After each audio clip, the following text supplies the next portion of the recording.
C'était un mercredi après-midi froid, et je me souviens encore très bien de ce moment. Depuis quelques semaines, j'avais des soucis avec l'évier de ma cuisine, une petite fuite avait commencé et s'était rapidement aggravée. Ne sachant plus quoi faire, j'ai finalement décidé d'appeler un plombier nommé Alex pour qu'il vienne jeter un coup d'œil. On m'avait dit qu'il était compétent, mais je ne l'avais jamais rencontré auparavant. Je m'attendais à une visite rapide, mais lorsque j'ai ouvert la porte, j'ai été surpris. Alex était plus jeune que ce à quoi je m'attendais, probablement dans la fin de la trentaine, avec une carrure impressionnante. Je l'ai accueilli chaleureusement et l'ai conduit à la cuisine. Ce matin-là, je portais un peignoir confortable, rien de trop révélateur, mais léger et agréable. Quand Alex m'a regardé, j'ai ressenti une légère tension dans l'air. Pendant qu'il travaillait sous l'évier, je me suis retrouvée debout à côté de lui, fascinée. Peut-être que c'était à cause de sa confiance dans ses gestes, ou peut-être parce que je n'avais pas eu de compagnie depuis un certain temps, mais je sentais quelque chose s'éveiller en moi. Nous avons commencé à discuter. Je lui ai posé quelques questions sur son métier, et il me répondait poliment, mais un peu nerveusement, ce qui m'a fait sourire. À un moment, j'ai effleuré son épaule, un geste innocent, mais il s'est légèrement tendu. « Tu es vraiment fort », ai-je dit en souriant. Il semblait un peu mal à l'aise, mais je n'étais pas prête à rompre cette complicité naissante. Je me suis rapprochée pour observer son travail, ajustant mon peignoir qui a glissé légèrement de mon épaule. J'ai remarqué la manière dont Alex a réagi, légèrement troublé mais concentré sur sa tâche. En me penchant pour voir ce qu'il faisait, ma main a effleuré son bras, créant une tension presque électrique entre nous. Lorsqu'il s'est levé pour ranger ses outils, je me suis rapprochée et lui ai demandé s'il y avait autre chose qu'il pouvait m'aider à réparer. Il m'a regardé surpris, avant de se ressaisir et de dire d'une voix tremblante, « Je suis juste là pour l'évier. » Amusé, je lui ai lancé un sourire taquin. Je voyais qu'il essayait de rester professionnel, mais la tension dans l'air était palpable. Je l'ai effleuré légèrement, mais avant que je puisse faire un autre geste, il s'est écarté, visiblement perturbé. Je dois y aller, balbutia-t-il en rassemblant rapidement ses outils. En le regardant partir, un léger frisson m'a traversé. Même s'il avait refusé d'aller plus loin, je savais qu'il n'était pas indifférent. Les jours suivants, je n'ai pas pu m'empêcher de penser à notre rencontre. Chaque fois que je passais devant l'évier, je repensais à sa nervosité et à son regard. C'était une expérience captivante, et cela faisait longtemps que je n'avais pas ressenti quelque chose de semblable. Une semaine plus tard, mon téléphone a sonné. C'était un numéro inconnu, mais en décrochant, j'ai reconnu la voix d'Alex.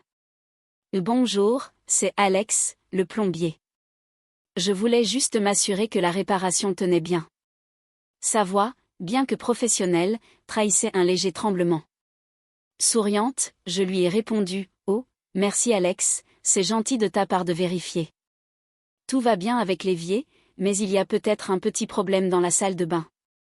Peut-être que tu pourrais passer jeter un œil. » Il y eut un silence de l'autre côté du fil, et j'ai entendu ses hésitations. « Je peux être là dans 1 heure, dit-il finalement.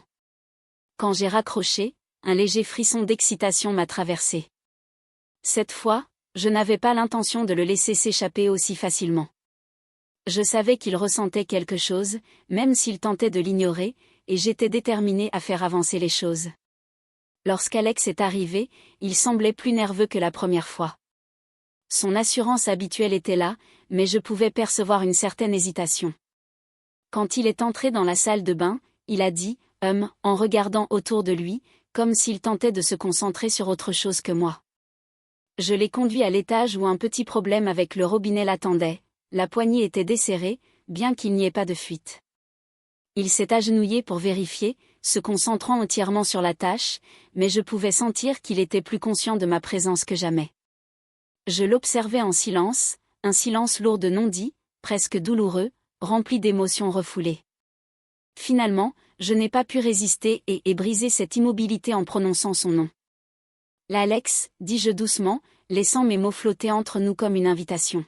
« J'ai pensé à toi. » Il s'est arrêté, ses muscles se contractant imperceptiblement, serrant un peu plus fort le ruban adhésif qu'il manipulait. « Tu as », murmura-t-il, sa voix trahissant un mélange d'hésitation et de curiosité. Comme s'il luttait intérieurement contre ses propres émotions, incertain de la voie à suivre. Je fis un pas en avant, me rapprochant de lui, incapable de contenir plus longtemps ce que je ressentais. Je n'ai pas cessé de penser à ce qui s'est passé la dernière fois.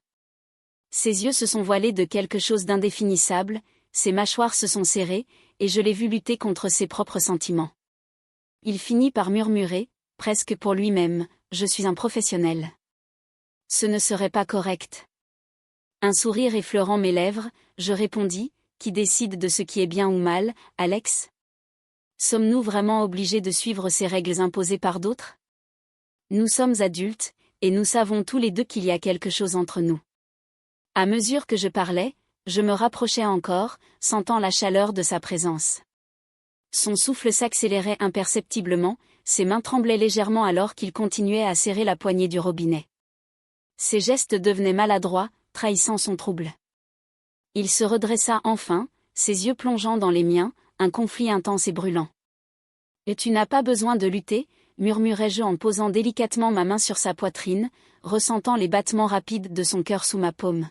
« Personne n'a besoin de savoir, c'est juste toi et moi ici et maintenant. » Ses yeux se fermèrent un instant, sa mâchoire se crispa, et je vis dans ses traits ce moment d'indécision. Puis, avec une détermination soudaine, il m'attrapa fermement le bras et me tira vers lui dans un élan passionné. « Ce n'est pas un jeu » murmura-t-il d'une voix grave, vibrante d'émotions refoulées. « Je n'ai jamais dit que c'était un » répondis-je, mon sourire se muant en quelque chose de plus intense, plus sûr. La tension entre nous était presque tangible, comme une décharge électrique qui parcourait nos corps, nous rapprochant irrésistiblement. Dans ce moment suspendu, il franchit la distance qui nous séparait et m'embrassa avec une ardeur qui dépassait tout ce que nous avions échangé auparavant. Tout autour de nous sembla disparaître, le monde entier n'était plus qu'un souvenir flou et lointain. Lorsque nos lèvres se séparèrent, le silence intense de la pièce résonna entre nous. Alex me regarda avec une expression que je n'avais jamais vue auparavant, un mélange de tendresse et de perplexité. « Et maintenant » demanda-t-il doucement, comme un souffle hésitant. Un sourire naquit sur mes lèvres, un sourire de connivence et de promesse. « Je pense que tu connais la réponse » murmurai-je, réduisant à peine la distance entre nous. Nous avions franchi une ligne, et il n'y avait plus de retour en arrière.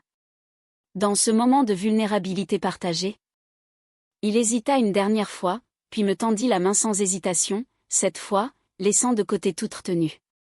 Cet instant fut suivi d'une connexion sincère et intense, un moment où toutes les barrières tombèrent, laissant place à une liberté totale et rare. L'après-midi s'échappa sans que nous le remarquions, transformant l'espace autour de nous en quelque chose de précieux et intime, un sanctuaire de souvenirs que ni l'un ni l'autre n'oublierait.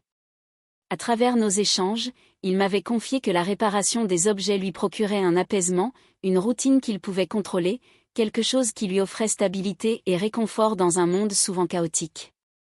Et moi, j'avais trouvé quelque chose que je n'avais pas cherché mais qui m'avait touché de façon inattendue. Une rencontre qui resterait dans nos mémoires, marquée par cette tendresse cachée sous l'apparence de la simple réparation.